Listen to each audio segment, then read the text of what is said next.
Everyone experiences anxiety. However, when feelings of intense fear and distress are overwhelming and prevent us from doing everyday things, an anxiety disorder may be the cause. Anxiety disorders are the most common mental health concern in the United States today.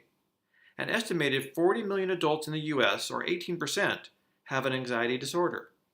Approximately 8% of children and teenagers experience the negative impact of an anxiety disorder at school and at home.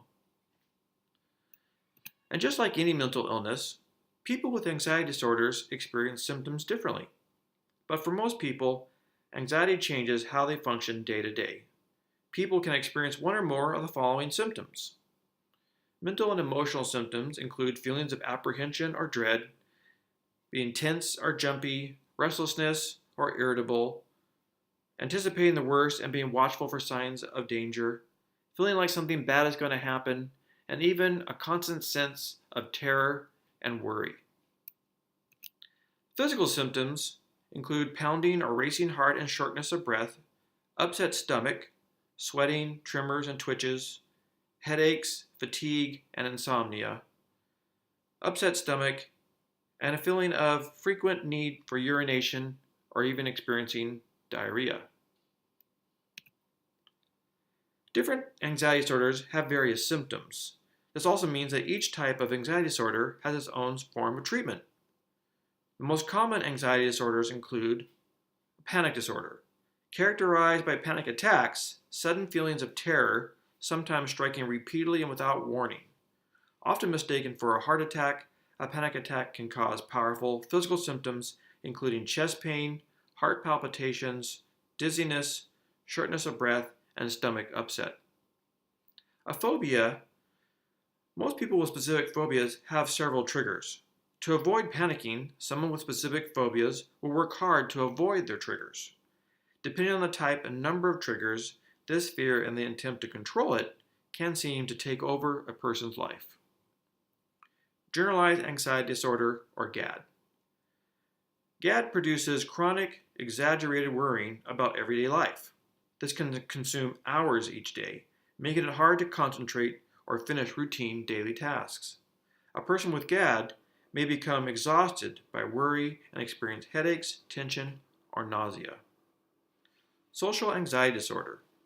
Unlike shyness, this disorder causes intense fear, often driven by irrational worries about social humiliation, i.e., saying something stupid or not knowing what to say. Someone with social anxiety disorder may not participate in conversations, contribute to class discussions, or offer their ideas, and they may become isolated. Panic attack symptoms are a common reaction to social anxiety.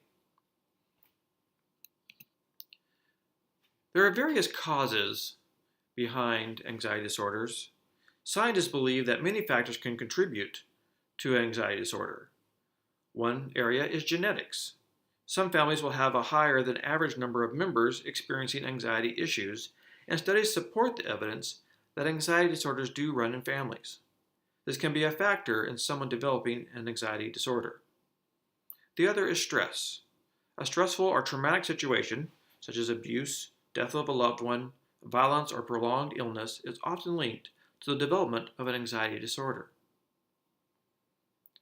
When it comes to diagnosis, the physical symptoms of an anxiety disorder can be easily confused with other medical conditions, like a heart disease or hyperthyroidism. Therefore, a doctor will likely perform a carefully evaluated physical examination, an interview, and possibly even ordering lab tests.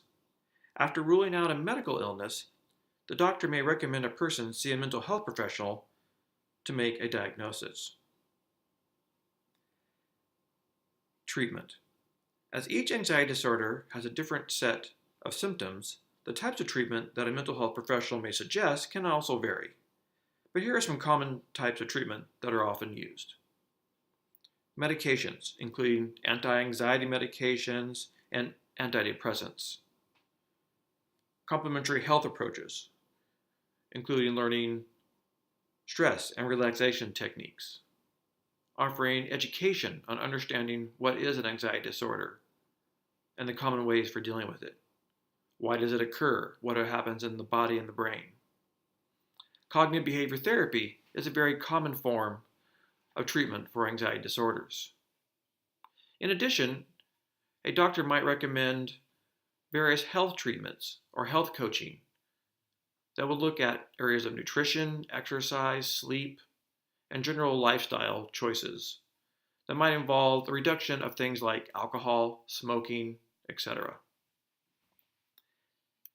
In the Freedom from Anxiety program, we are not offering therapy.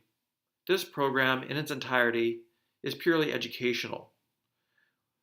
Even though I have a license as a marriage and family therapist and work in my private practice with hundreds of different patients, both children and adults who suffer from anxiety, what we're offering here is not online therapy. It is psychoeducational in scope and nature. We'll focus on three main areas in this program: exploring the body, the mind, and the spirit. When we look at the body, our primary approach will be to help understand, be aware of, and manage feelings of being unsafe, being out of control, hypervigilant, feelings of terror, rumination, etc. Once we're able to calm the body, then we'll focus on interventions that involve the mind, both thoughts and emotions. You see, it's only until we calm the body can we really address symptoms that might affect our thinking. Then we will explore things that involve the spirit. And for our definition, the spirit will be the essence of the person or their identity. How you think about yourself has a lot to do with how you manage yourself both in body and in mind when it comes to anxiety disorders. Thank you very much.